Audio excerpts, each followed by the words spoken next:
I am now recording. Even though your faces are not showing, I'm recording my voice. Thank you. Okay.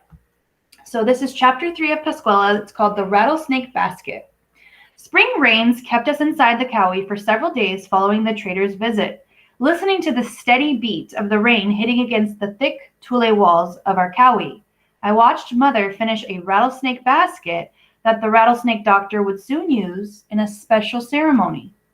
Mother knew a live rattlesnake would be put in the basket, so she had woven the fibers extra tight. I thought of the special place where Mother and I had gathered the roots and grasses for this basket. We had used our digging sticks to unlace the tangled sedge roots that would be used to begin the basket. Mother had cleaned and stripped the roots and started the basket by twisting the root fibers into a small coil. Gradually, she had added different grasses to form a large basket with a rattlesnake pattern. She had used a red bud bark to stitch red designs into the basket and bracken fern root to make black designs. Mother had worked each day weaving her basket, and I had watched very carefully, for soon I would be making baskets. As Mother stitched the diamond pattern of the rattlesnake around the curve of the basket, the pattern seemed to come alive with each row. There had not been enough bracken fern root, and Mother had left the basket unfinished until the traders visited our village.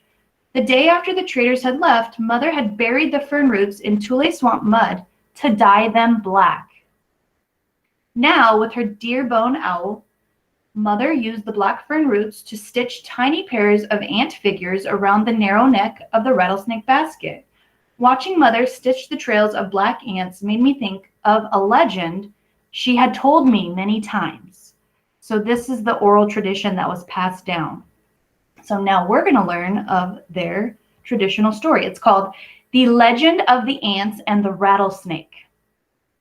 In the Yokuts religion, the rattlesnake is the private messenger of Tepitnitz, the keeper of the Indian hereafter.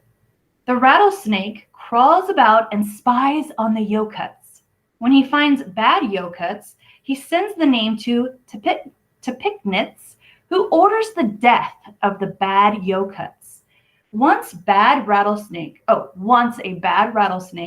sent to Tepitnitz the names of some good people, and they died.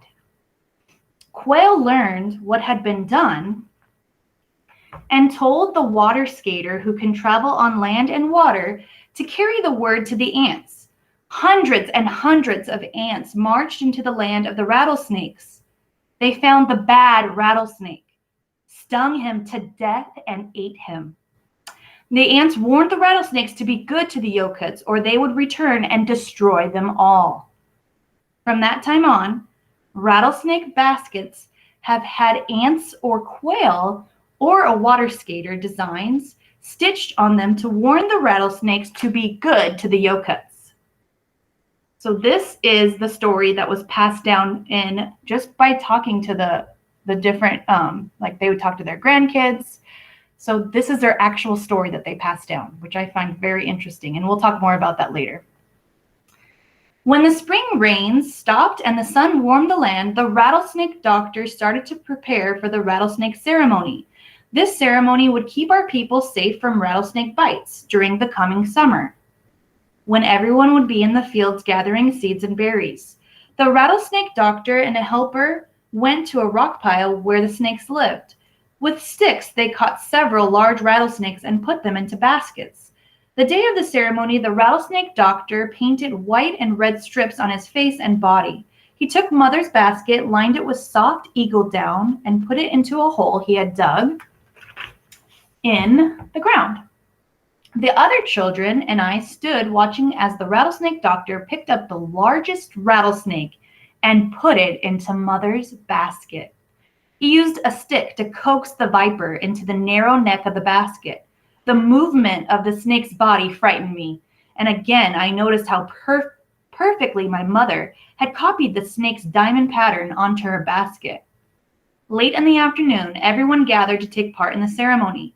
The rattlesnake doctor did a one-step dance in time to the voices of the singers. Soon, the rattlesnake doctor took the snake out of the basket, Holding the snake in his hands, he danced among the people, lifting the snake over everyone's heads. Then he put the snake back into the basket. The people danced around in a circle in front of the basket, and each person held one bare foot over the rattlesnake in the basket. My parents held me by the hand and led me into the circle. I was shaking as I put my foot over Mother's beautiful basket. When I lifted my foot away from the basket, I breathed a deep sigh and stepped back quickly. The snake hadn't bit me. It did not bite anyone.